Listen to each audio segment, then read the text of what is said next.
Hello there guys, and welcome back to my channel. Now, one thing I need to get back to and I need to do better at is doing champion guides, reviews and showcases, and also covering new champions. And now, since we can get these guaranteed 5-star champions in early access bundles, it is something that I definitely will do my best to work on. So let's talk about Gorr. And first things first, anything I say in this video is not final. It's still very early days. We need to give these champions some time to show themselves. Obviously, there's going to be more footage available. We're going to have more opportunities to test them. They're going to get more content to kind of prove themselves in. So anything at all I say in this video is just what I think of this champion currently, but it's fully open to change pending information coming in the future. All right. That being said, I can immediately say that Gorr looks much better than he did in his deep dive. His damage is much more reasonable as well. Obviously, as often with these deep dives, those numbers just seem unrealistically low. And when it comes that deep dive also skipped over a very important thing in his kit, that he can double, triple and quadruple his furies if you are aggressive enough. Now that is obviously AI dependent.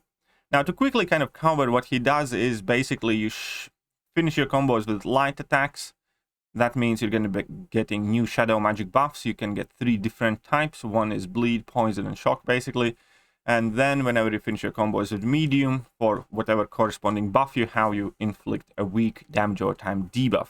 If you have willpower, at the beginning of the fight, you start with 3 wishes buffs automatically. That increases your damage over time effect potency by up to by 75%, basically. And that also means that in virtually every fight, he's going to start those fights with like 4 buffs active, so obviously can come in handy there, but it's also something that we need to watch out for when nullification abilities come into play, because they would eat all of them basically simultaneously. Now, he does have innate weaknesses.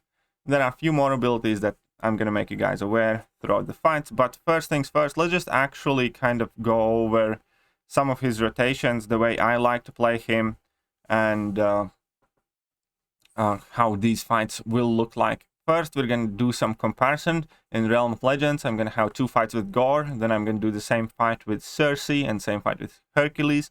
Now, no synergies are involved at all. No liquid courage, double edge, no boost, no nothing. This is just the champions by themselves. So with Gorr, you kind of want to start the fight with finishing as many combos as you can with light attacks as quickly as possible for most part. And then you just going to want to drop that level 2. Even if it, in this case, is going to be accidentally in the block at the beginning, it doesn't really matter because you still get to apply your damage over time effects. Now, I could have dropped my heavy attack here and went for level 3, but I actually will try to get more furies instead. That level 3 in super long fights is not a must. It's more of a short fight type of finisher where you can just nuke opponent down. But if you know that you're not going to be finishing opponent with that level 3, it is not that big of a deal if you opt to go for different rotations. Like in this case, you can see that I already have went up to 8 furies because I managed to squeeze in another level 2 before those furies would expire. And then because of that, using any special attack, you can basically refresh. And now the rest of the fight I will be spending with minimum 8 furies. I think I'm going to get another couple later on. But that is one of the things that they did not show in the deep dive, that he can double and triple stack with these furies. And for the first set, getting to 8 is actually very doable. The only thing you really have to do is drop your level 2 when you're close to 3 bars of power. And then you will have more than enough time to raise back up to another level 2. So for kind of mid-level fights, it's definitely a very viable strategy. And you will quite easily have these 8 furies. Now, getting past 8 is going to be very tricky, because then you have to be super aggressive. You need to kind of build up to it, and that's going to involve significantly longer build up. But again, there's no synergies involved, nothing, and getting the 8 furies is going to be doable. And with 8 furies, obviously, you have significantly better damage output than it appeared to be in the deep dive. Now here, unfortunately, I didn't have too many damage over time effects on opponents. I only got 2 furies. That's on me. I should have finished the combo with medium and then dropped level 2. That's my mistake. Kind of missed out on 2 furies here. But at this point, we have 10 furies, and obviously they are dealing significantly more damage. I have plenty of these shadow magic buffs as well. So also need to go for refreshing my combos there. refreshing my Furies there with any of my special attacks. I'm not going to get overly obsessed with getting as many damage over time effects as possible, because I also want to maintain my shadow magic buffs active so I can continuously, replace those buffs that are expiring. Otherwise, if you kind of focus on getting as many damage over time debuffs on opponents as possible, it kind of goes up and up in waves. You're going to stack the damage over time debuffs, and then they're going to fall off as you rebuild your shadow magic buffs. I kind of prefer playing somewhat this way, I think, where, like right now I have 3 of each of those shadow magic buffs, which is, quite neat. And then if I finish a combo with medium, obviously we're going to be inflicting a whole bunch of debuffs. But here I went for another combo finisher with light. Another one, I kind of got a bit carried away building them up. So this is kind of my fault in a sense. I could have gotten here some more debuffs. So it's just let's chalk it down to somewhat of an inexperience of character. And here I lost count. Only afterwards I realized that I didn't have 20 debuffs. I wanted to finish the fight with level 3, but it's fine. It is not going to affect total fight time too much. And we're definitely going to see that he doesn't do bad for a 5-star rank 3. 3 minutes 48, 244 hits. It's not too bad at all. And I'm going to have a very similar fight against Captain Marvel Classic, where I'm going to quickly build up to 4. Then I'm going to drop my level 3, and then I'm going to get extra Furies. I probably should have gotten extra Furies before that level 3. But again, all of that is still only a learning process, so I'm still working around with 4 Furies. And as she's going down, got to 8, and then I'm going to go to 12 in a second here as well. And that is without synergies. Again, you have to be super aggressive, and getting past 8 in most fights is not going to be easy at all. But at the same time, we can see that the 12 Furies, even though I don't have huge amount of damage or time effects, they are starting to, tick for significantly more. I'm trying to rebuild my shadow magic buffs here as well. Now I unfortunately had to drop level 1. I realized if I had finished with the medium here, I probably could have gotten even more Furies that were slightly quicker again, but that's all kind of down to getting used to the character slightly bit more. But here we can see that this fight is going to be even quicker, and it is going to be 3 minutes 28 seconds. Now, how does it compare? Here, we're going to take a look at Cersei. Cersei is a very solid damage output cosmic champion without a doubt. If you didn't know, she actually hits very hard. And here we can see my strategy with Cersei is going to be very simple. I got up to 13 transmutation, dropped my level 2. And with that, I'm at 14 Furies, which I'm perfectly happy with. The maximum is 15. And I'm basically going to spend the rest of the fight just maintaining my Furies and dropping level 1s from distance to refresh them. At some point, I'm going to also take through damage just because, why not? And that is how I'm going to spend in that fight. Now, similarly, like with Gorr, I could have dropped a big level 3 with Cersei here for a ton of damage. But I'm going to kind of get to it too late, and it's actually going to be the finishing hit of the fight. So I should have built up the level 3 slightly quicker. I might have finished a few seconds earlier, but it's 321. Significantly less hits, because Gorr's special attacks are obviously multi-hit special attacks, and because of that, his hit counter is significantly inflated. He has very high amount of hits per second. Cersei, not really, not as much so. But time-wise, it's virtually identical as Cersei. Then, for some people who do not have a good grasp of Cersei's damage output, I did the same fight with same masteries, with no synergies with Hercules. And Hercules did this fight obviously quicker, because Hercules is high damage output champion. He did it in 258. So we can see that there isn't like that huge of a difference. So we have definitely resolved that Gorr is an absolute noodle type of question. So no. In any kind of medium to longer length fights, he actually has very respectable, very solid damage, especially if you can be aggressive and get to more than like 8. But you will 100% be able to get to 8 Furies in virtually every fight if you just drop that level 2 when you are almost at 3 bars of power. But the thing about Gorr, obviously, is his level 3 is kind of like one of his main functionalities. That heavy attack and level 3 thing is where he can shine. So this is Act 5, which is a perfect kind of length of a fight for 5-star rank 3 champions, because that is about the difficulty level that we had to deal with these fights. And you start in the same manner. You build up to your level 2 by building up your shadow magic buffs, which is the most important thing, because that is going to be how you get many debuffs on your opponent. So you can see that at the moment I'm going to get to my 6th one. One of them is about to expire. So I'm going to start placing a few debuffs here. So get your 4 Furies with your level 2. We have about 15 debuffs now on Venom Pool, which is awesome. And I have 20 debuffs now, I think. So I'm going to finish another hit with medium combo. Drop your heavy attack. He's at like 38% health, and then drop your level 3. And that level 3 is quite a big nuke here, without a doubt. That would be your rotation on virtually every fight. So we can see that it takes about a minute. 40k level 3 is going to translate very, very well as a 6-star rank 3 or something. So if we want to do a quick math here, then we can perhaps jump to Aunt May if it's going to load. And with the same mastery setup, we can take a look in Aunt May what that 40k damage would be if we take a look at Gorr and compare his attack, for instance, from 5-star rank 3 to 6-star rank 3. All other things being the same, and then multiply the increase in attack by... I know it's not an exact science here, but it should give us a decent kind of like comparison. So we use the 5-star rank 3, whose base attack is like 1346. And if we take a look at 6-star rank 3, so it would be 2.5 times bigger special 3, something like that. So realistically, that special 3 would be over 100k. As at 6-star rank 3 after that rotation. Plus obviously all the damage that you do till you get there.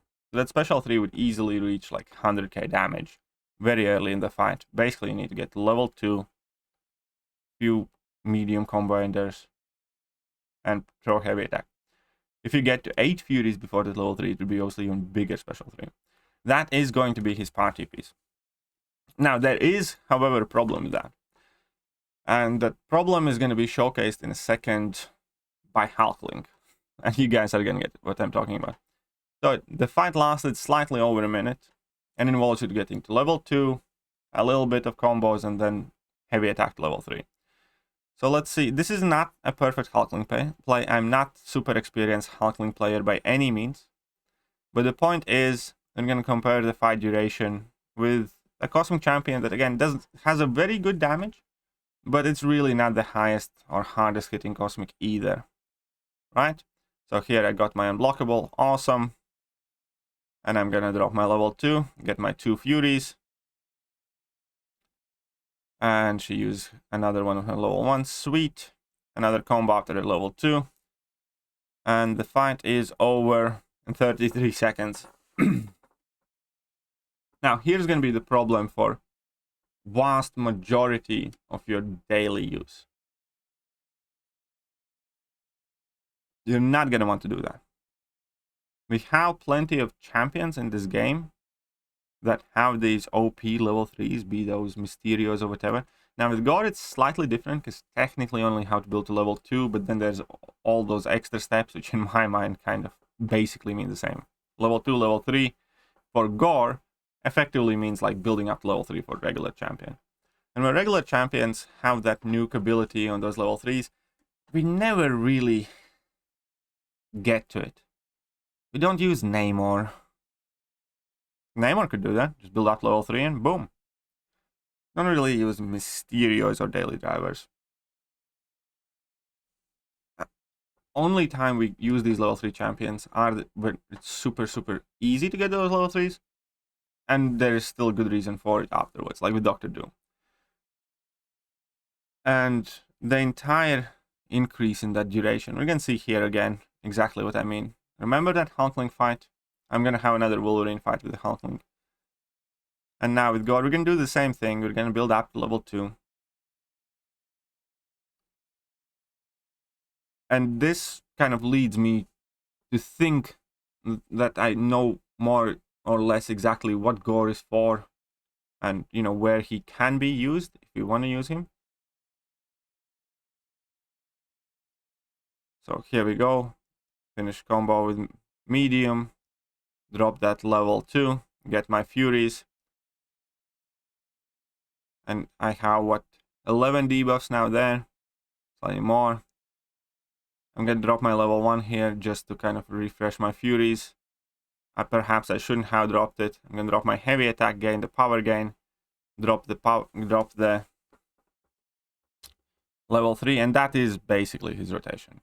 Really, that is also the quickest way to finish these fights. So again, minute and 5. Move on.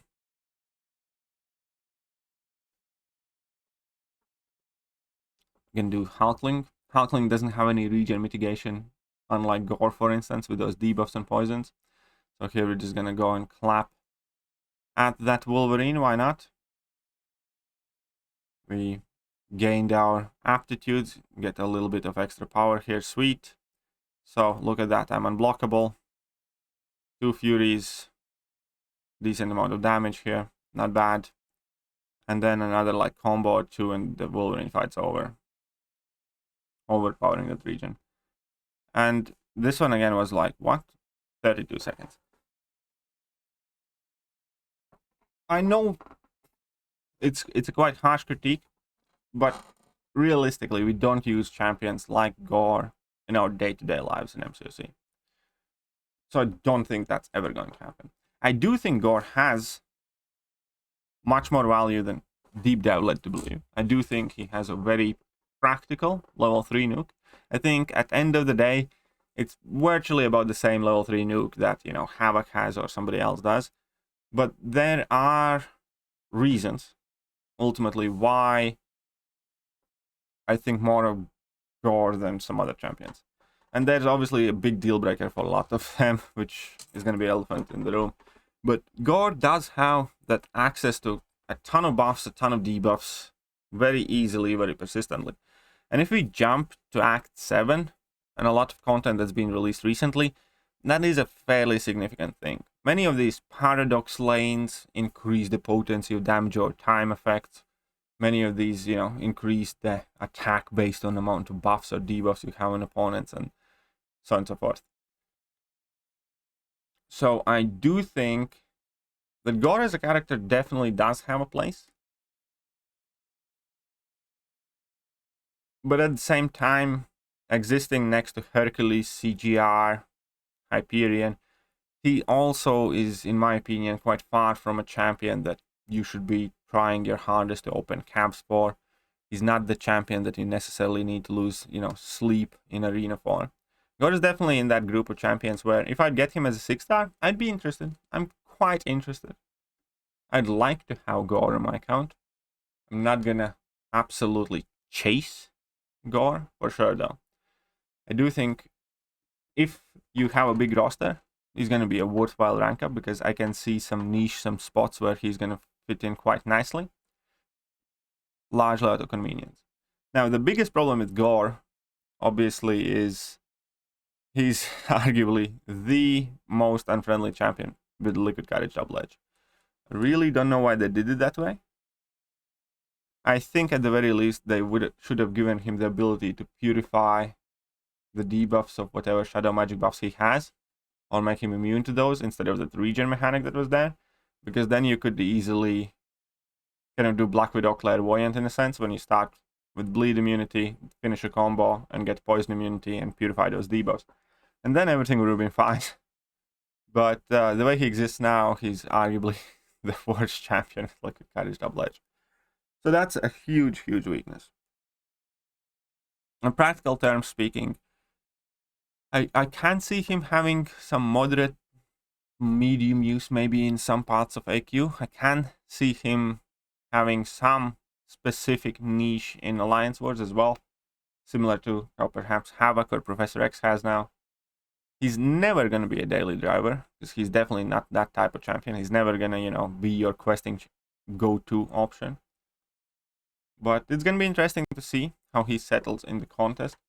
Overall, I can definitely say that he looks much better than he did in Deep Dive, 100% without a doubt. That 8 Fury thing is very huge, because it's very easy to set up. You just need to use your first special 2 when you're close to 3 bars of power, and that is it. You're going to get 8 Furies, and that's a significant change in his damage for the rest of the fight. But obviously then there are still the relatively long loops and rotations with super aggressive playstyle with being the worst Liquid Courage Double Edge champion. So, overall rating, I think he's decent. I think he's worthwhile for any bigger account, you know. I think I'd rather rank up Gorr than many other mediocre Cosmic champions. So there we go. I also think he's potentially defensively scary. I really do. I think he can be somewhat annoying on defense. Anyways, let me know what you guys think, and I'm gonna catch you guys soon. See ya.